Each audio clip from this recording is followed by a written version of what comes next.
This is going to be extremely important later, so please make a note to yourself. Hoover knew that the Bushes were Nazis. Yeah, enough with the Bush bashing. What does any of this have to do with the Kennedy assassination? Well, Prescott Bush, the president's grandfather, was a co-director of this Nazi bank with this Nazi, Averell Harriman, his boss. Prescott Bush was also a full partner in Brown Brothers Harriman. They were the closest of business associates. Remember the trial of E. Howard Hunt, where the jury found Hunt guilty of the murder of President Kennedy?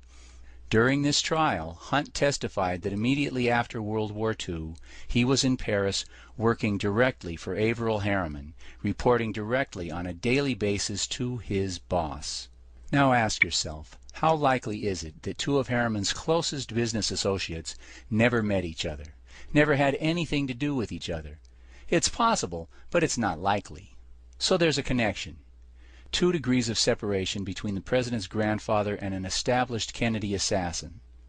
We saw a moment ago that in 1942, Hoover forced Prescott Bush to give up his active political support for his favorite young politician, Adolf Hitler.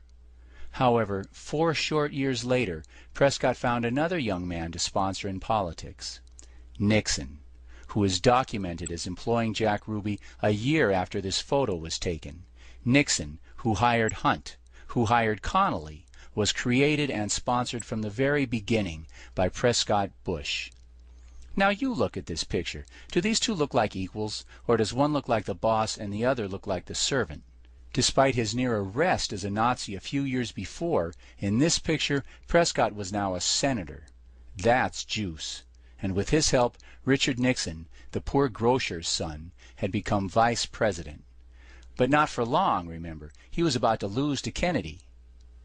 Now, you remember we posed the problem a minute ago, that while the circumstantial evidence powerfully suggests that Nixon was involved somehow in the Kennedy assassination, the circumstantial evidence does not suggest that Nixon was a powerful person in 1963 when Kennedy was murdered. He was just one among a multitude of puppets, Secret Service men, FBI, CIA operatives who participated in the assassination, all relatively powerless, getting their strings pulled. And we wondered, who was pulling Nixon's strings? Perhaps now we have an insight into who was pulling Nixon's strings. So what do you think of the case so far? We have established Hunt as a first-level supervisor of the assassins. He is connected to Prescott Bush through Harriman, and he is also connected to Prescott through Nixon. It's taken me 40 years to develop this perspective, but at this point I really view the Kennedy assassination as a continuation of World War II. Remember, the American Nazis didn't lose the war, they won. Then they tricked Truman into giving them complete control of the CIA. They were able to work around Eisenhower. But Nixon was their boy. He was supposed to have won the election in 1960, not Kennedy. He would have led a massive invasion of Cuba at the Bay of Pigs, and he would have had 100,000 troops in Vietnam by 1963. But Kennedy was ruining all of that. Well, hell, since World War II, these Nazis had already killed Arbenz, the democratically elected president of Guatemala, Patrice Lumumba, the democratically elected president of the Congo, and Mossadegh, the democratically elected president of Iran. Killing that stinking Irishman, Kennedy, would just be natural, wouldn't it? The chicken's coming home to roost, right? What do you think? Makes sense? Well, it's a start. But no more fooling around. Let's get to the pièce de résistance. This amazing document was declassified by the FBI in 1977 and released. Hidden under a pile 100,000 pages high. It took 15 years to find it. It's a memo signed by J. Edgar Hoover, the head of the FBI. The title is Assassination of President John F. Kennedy. It's about a meeting that took place between the FBI and the CIA the day after the assassination. It seems that the State Department wanted the FBI to investigate a possible threat from what Hoover calls a misguided anti-Castro group. The memo names George Bush as the CIA officer sent to get Hoover's report on the activity of the CIA's misguided anti-Castro Cubans. The memo was a scandal when it was made public in 1992 because it says that George Bush was in the CIA in 1963. It means that Bush lied when he told the public that he had no CIA experience before becoming director in 1974. It means he was in the CIA when he ran for Senate and lost in 1964, and when he ran for Senate and lost in 1970. And it means he was in the CIA when Nixon brought him into the White House, trailing E. Howard Hunt behind him. Bush was first confronted with this memo in 1992, and he had a chance to respond to it. Bush claimed that the memo must be talking about another George Bush working at CIA because it couldn't be talking about him, because he had never been in the CIA. Oh, except for that time in 1974 when he was director of CIA. Should we believe him? Let's make clear what we're talking about here. The George Bush of this memo, who received the report on misguided anti-Castro Cubans, was clearly a supervisor of the CIA's misguided Cuban operations. We've seen both the CIA and their misguided Cubans implicated in the Kennedy assassination. This is some important stuff, eh? The George Bush of this memo is directly implicated in the assassination. It makes a huge difference whether this was him or some other George Bush. But how can we know? Well, come on, it's basic stuff. Is there any corroboration?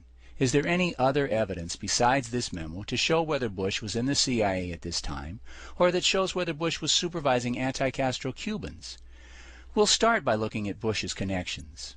A quick look at Allen Dulles may help us understand the importance of connections. Dulles worked closely with Nazi bankers during World War II. That somehow qualified him to become the director of the newly formed Central Intelligence Agency, the CIA. He was the architect of the Bay of Pigs invasion. When he launched the invasion against Kennedy's orders, of course Kennedy fired him. So, thinking people were shocked when he was virtually put in charge of the investigation, the Warren Commission, because he was so widely suspected to have been the leader of the assassins. But he had been fired. He was no longer the head of the CIA. How could he lead anything? Because the organizing principle in secret work is that you trust only the people you know personally and are connected to personally. The CIA is not so much an organization as a community, so that it hardly mattered that Kennedy had fired Dulles. The men who were loyal to Dulles, who knew him and trusted him, continued to trust and obey. In fact, Dulles stood at the center of a group of men who not only had the motive, but the ability to steal the body from the Dallas coroner, to steal it from the Secret Service and mutilate it and return it, and to order the media to lie about it for the next 40 years. Was George Bush a member of this community in 1963, as the Hoover memo says? We will never find a CIA document naming the CIA officer who supervised the assassination. That memo doesn't exist. In fact, that person is probably not even listed on the CIA payroll because it's a secret. But what we're looking for is evidence of Bush's presence inside this intelligence community. Did he have close personal ties with these people? That's the real question. Certainly, one of Bush's main ties to this community is the connection between his father and Allen Dulles. In the 1930s and 1940s, Allen Dulles was a close business associate on a first-name basis with both Prescott Bush and Averell Harriman.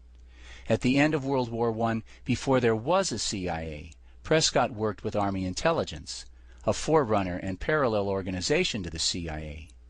Prescott had the intelligence background, not Dulles, but on paper at least, Dulles was the head of the CIA.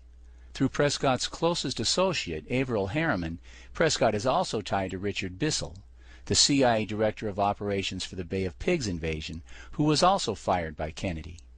Bissell, like Hunt, also worked for Averell Harriman for 10 years before joining the CIA. In 1962, the year before Kennedy was murdered, Prescott also partnered with William Casey, who would become the director of CIA under Reagan. At the time, Kennedy was moving to dismantle the CIA.